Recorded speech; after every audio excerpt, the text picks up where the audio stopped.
So the first of these questions is that people use the excuse that Al-Hussain radiyallahu anhu, the grandson of the Prophet Muhammad sallallahu alaihi wasallam, that he revolted against the rulers. And they also use other examples, and they say that despite the fact that there is this precedence of khuruj, of rebellion, apparently and allegedly, from the likes of Hussain and others, then how can we call these people Khawarij?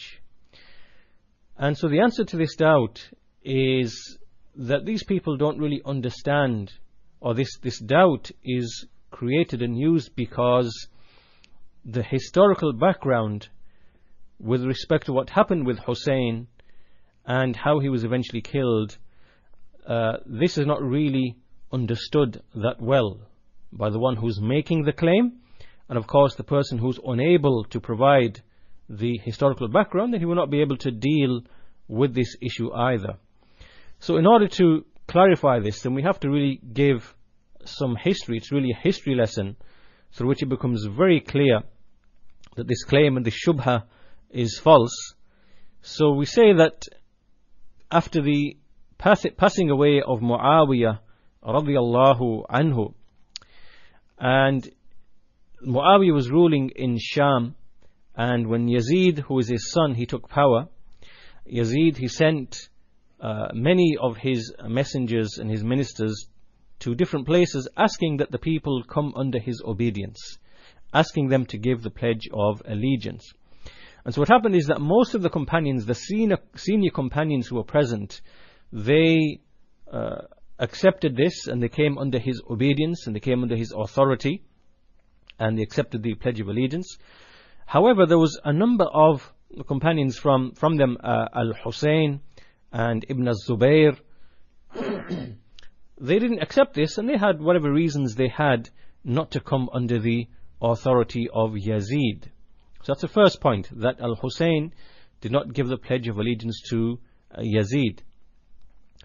Now what began to happen is that there were people in Kufa, which is in the south of Iraq. And this was where a large number of the Shia were found.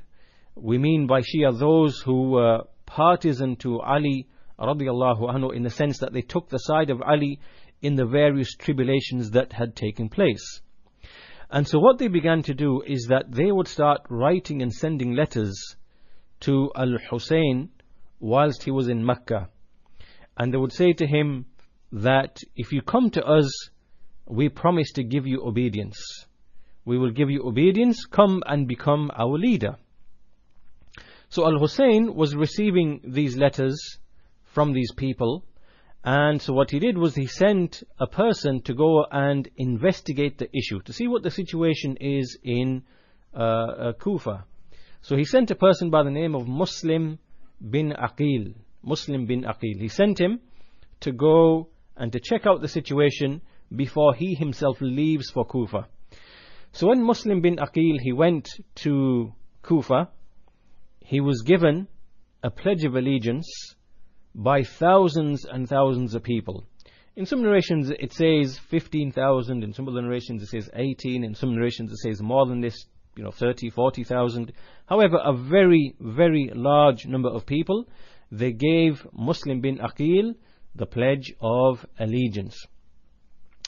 And when he went to Kufa, Muslim bin Aqil, he stayed with a person by the name of Hani bin Urwa. This man, Hani, he allowed him to stay in his house. So what happened here is when Muslim went to Kufa and he saw this apparent support, he himself was a bit dubious, and he wasn't totally sure of these people, because historically speaking, these same people who had claimed support of Ali and likewise Al-Hassan, there were things in their history that indicated that these are treacherous people, and they are very quick to change sides. So what happened eventually is that because of the apparent support, and despite the skepticism that Muslim bin Aqil had, eventually he told Hussain the situation in Kufa, and that the people of Kufa had united behind him, and that there were a very, very large number, now numbering in excess of 50,000 people, and that they had all given him the Pledge of Allegiance.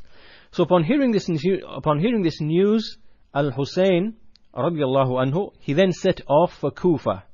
He set out to journey to Kufa. Now when he did this, many of the senior companions advised him not to leave. Ibn Abbas radiallahu anhuma, Ibn al-Zubayr, Jabir bin Abdullah, Abu Sa'id al-Khudri, Ibn Umar, Abdullah ibn Amr bin al-As radiallahu anhu, and likewise his own brother Muhammad bin al-Hanafiya. All of them, they told him, beware of the Shia of Kufa, beware of them, and they advised him not to leave. Even when he set out on the journey itself, Ibn Abbas and his brother, they tried to advise him. However, this was something that Allah decreed from the qadr of Allah subhanahu wa ta'ala, and he made his decision, and so he set out for Kufa.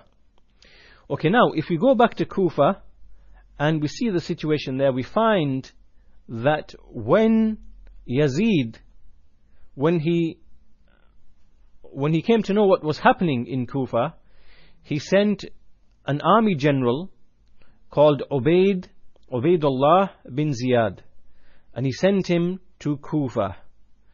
And when he sent him to Kufa with his, with a regiment that went with Ubaydullah bin Ziyad, what happened is when the Shia saw this presence of Ubaydullah from the direction of Yazid, they actually abandoned Muslim bin Aqil.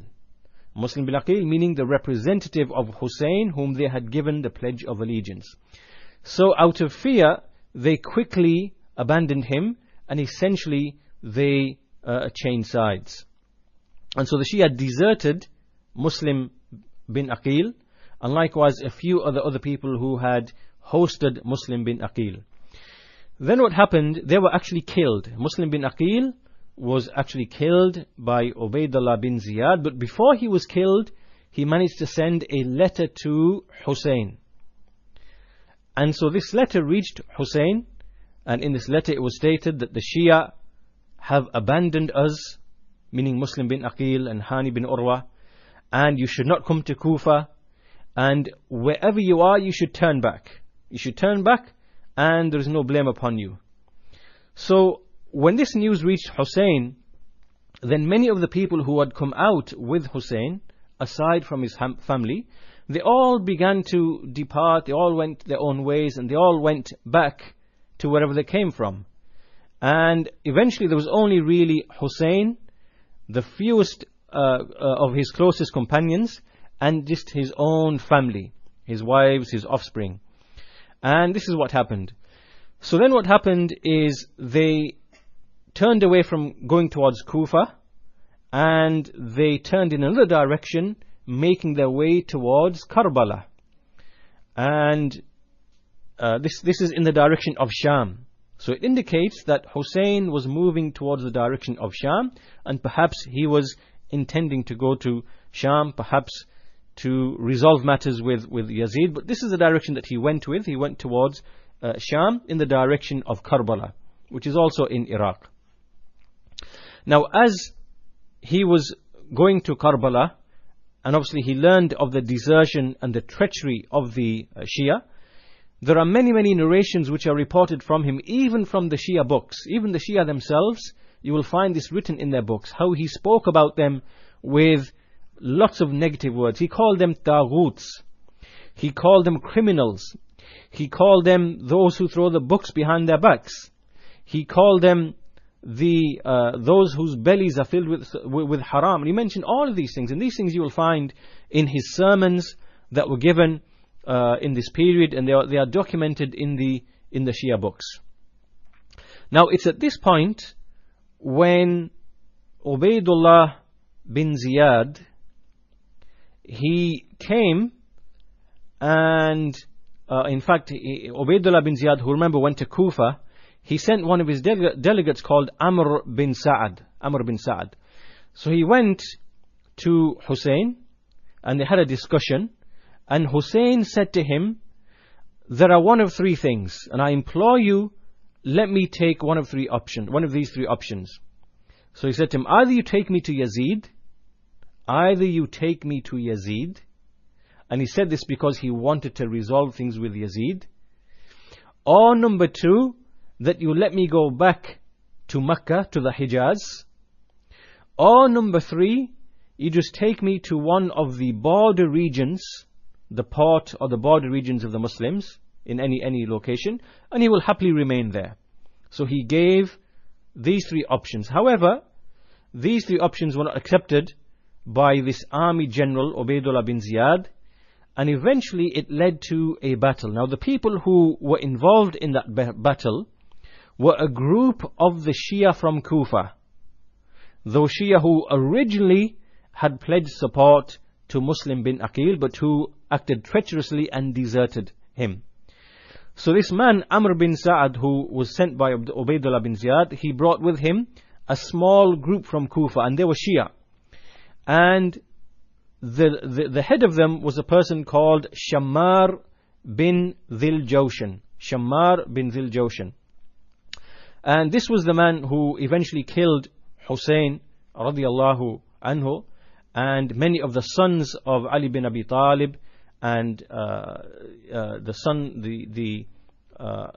them Abu Bakr bin Ali, Umar bin Ali, Uthman bin Ali, and likewise some of the sons of Hassan, Abu Bakr bin al-Hassan bin Ali, Umar bin al-Hassan bin Ali. Notice how all of these names of the offspring of Ali and the grandsons of Ali, they're all named after Abu Bakr and Umar and Uthman, some of them, which indicates that the love that the household of Ali had for Abu Bakr and Uthman and Umar radiallahu anhum. So anyway, this is the actual background, this is the true historical context as to why Hussain left Mecca in order to go to Kufa. In no way at all is this considered to be a khuruj against a ruler, because he was simply going to Kufa, where he was going to receive, obviously, the Shia there, who had pledged their support. And he hadn't given a pledge of allegiance to Yazid in the first place, and it wasn't a khuruj like a rebellion, like we see the typical rebellion where a person who is under the authority of a ruler, and then he decides to rebel and, separate from the Jama'ah. So you can see from this historical documentation, this history behind all of this, that this is in no way a support for the claimed khuruj that these people are trying to justify. And you see that all these people, they live in countries where there are rulers, and these rulers, they regulate the affairs of the state, the economy, the politics, and they look after many of the things that entail the welfare of the people.